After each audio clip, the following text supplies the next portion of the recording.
My guest this week is His Holiness, the Dalai Lama. As a spiritual leader of the Tibetan people, he's internationally known as the most famous Buddhist in the world.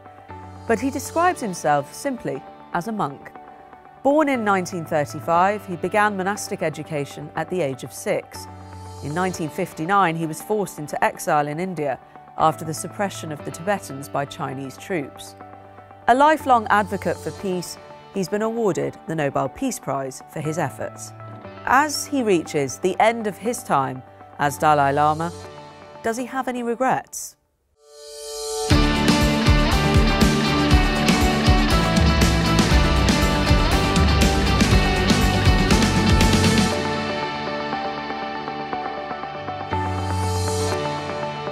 During this interview, we're going to talk about compassion, the state of humanity, and His Holiness's advice for the new King Charles. During our conversation, you'll notice there are occasions where we rely on a translator. I began by asking whether the Dalai Lama is optimistic about the fight against climate change. That is a serious matter. According to some scientists, now global warming is now year by year increasing.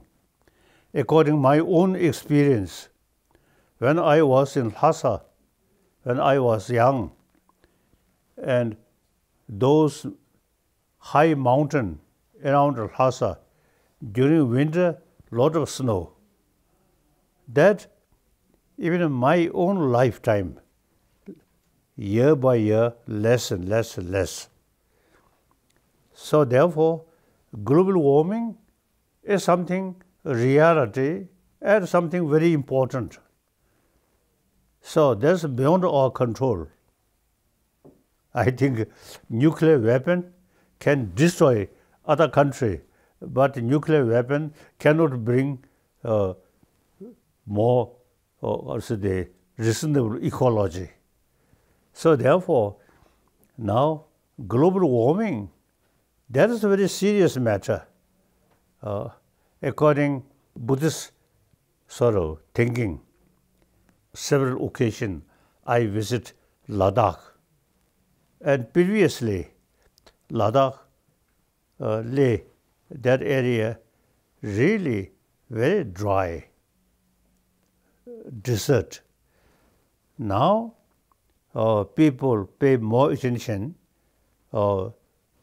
planting more trees, Yes. more grass. So we can make some effort ecology. That is important. When my my sort of friend, he first time visit Ladakh, he cried, "Oh, such a poor country."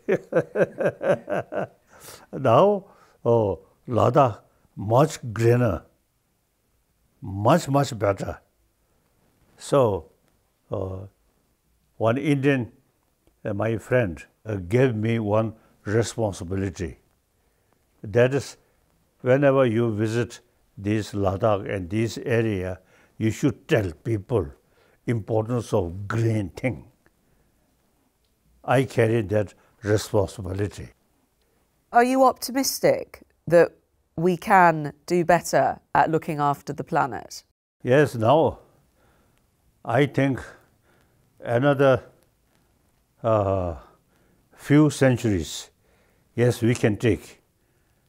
Then global warming become very serious.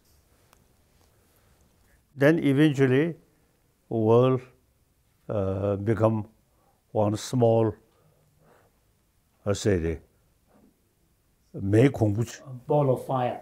I mean, eventually, yes, in a cosmic scale, yes, world could become a ball of fire. So that is nature process. So till that situation come, we should be happy. We should pay more attention about warm-heartedness. That brings happiness. So the 7 billion human beings, let us remain in the spirit of brotherhood, sisterhood, and helping each other. Never use weapon, killing each other. That is our duty. But while I'm talking to you, there's a war going on in Ukraine. There's a famine in Somalia. We have all sorts of examples of people doing the exact opposite. Why do you think they do not listen to these basic principles of life, these leaders and the people implementing this? Of course, I have no right to criticize them. They take best interest for themselves, but actually short-sighted, not thinking worldwide. And still, in many parts of the world, still thinking that our past experience, bully, weapon. Now I think fortunately, now China, one of most important population, China, India, China is two most populated nation. Now China also, you see, now thinking about inner peace. With that, thinking about Buddha Dharma, Buddha's message. Previously, Chinese always say Dalai reactionary. Now no longer say that. More and more Chinese now showing interest about Buddha Dharma. So some Tibetan, this university student, they say China invaded Tibet and politically controlled Tibet. But eventually, we can control Chinese mind through Buddhism. So things are now changing. Things are changing. But of course, the China, basically Buddhist country, under certain circumstances, there is a too much emphasis authoritarian system. Now that gradually changing. Do you miss Tibet? Do you miss it yourself? Yes, of course, occasionally. But I consider this planet, this world, planet, is our home. Now I'm here in India. One aspect, I'm refugee. One aspect, I'm longest guest of Indian government. I'm very happy. So, India, free country. Many people come here and listen or discuss with me. I want to share one information. My last day in Peking, the next day I returned to Tibet. That day I received one message from Chairman Mao Zedong. While I participated one meeting, official meeting, headed by Liu Shaoxi. So he received me. And then we have some discussion how to lead Tibetan people and should listen different people's sort of views, but decision you should take. Chairman Mao Zedong told me. Then at the last, Chairman Mao Zedong come closer to me and expressed to me, your mind is very scientific minded, wonderful. Religion is opium. I a little bit shocked, but I just remain calm. So now I'm wondering if Chairman Mao Zedong live longer period, and I do not think he still consider religion is opium. Religion really gives you inner strength, inner peace. So whether you believe you see God or some other different thing, but training of our mind and you see keep warm-heartedness here. That's the essence of all religion. Whether there is creator or some heaven, that's a different matter. But actually we are human being, warm-heartedness here. That is very important. We can train inner peace. According to my own experience, in my daily life, at the morning, wake up, I always think about inner peace. Very helpful. That inner peace also brings healthy body. Can I ask, Your Holiness, do you have any regrets? When I look back over 80 years, I do not find any big mistake. Some small mistake, that's okay. But all my decision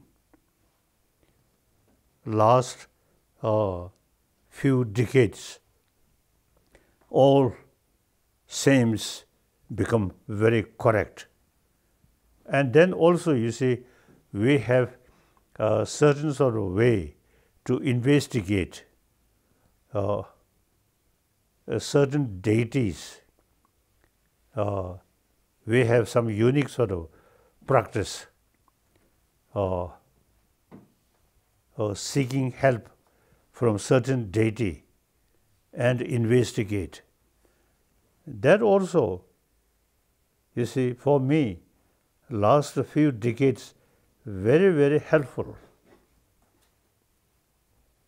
So now, a monk, Buddhist follower, and meantime, you see, I study Buddhist logic. So I always use my logical approach. But at the same time, the essence of Buddha Dharma is warm-heartedness and everything interdependency. So I have no regret. My several now decades, I really utilize my knowledge into practice. I'm talking to you, Your Holiness, from England, and we have a new king. We have King Charles III. We have a new king here. I know you know him as Prince Charles, the Prince of Wales. Do you have any advice for him as he begins his reign as one of the world's most recognisable leaders yourself? Of course, Great Britain, since previous Dalai Lama, we have very close link. So the royal family, wonderful. A few occasions I have meeting. So I want to express my prayer. Though recently the Queen passed away, I really feel very sad. But while she alive, I think she done many good things. So that is important. Your life's practice has been dedicated to compassion and the spread of it. How do you think the world is doing? Now, firstly, I'm a human being. Our life begins with mother's compassion. So therefore, is a compassion, the secular viewpoint, very important. It's nothing to do with religion. So, religion, private matter. If you believe religion, okay. If you do not, okay. And believe this religion, that's up to individual.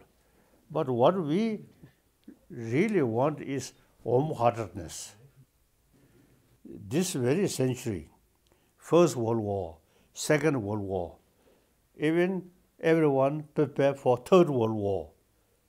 War means killing.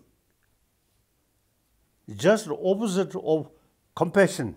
Our sort of brain should utilize for inner peace, not weapon, killing.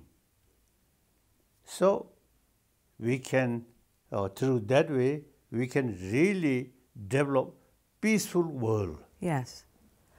Thank you very much for talking to me. Thank you very much. It was lovely to have your wisdom and hear your thoughts. Thank you for your time, Your Holiness. And thank you so much for being with us. Until we meet again, take care and goodbye.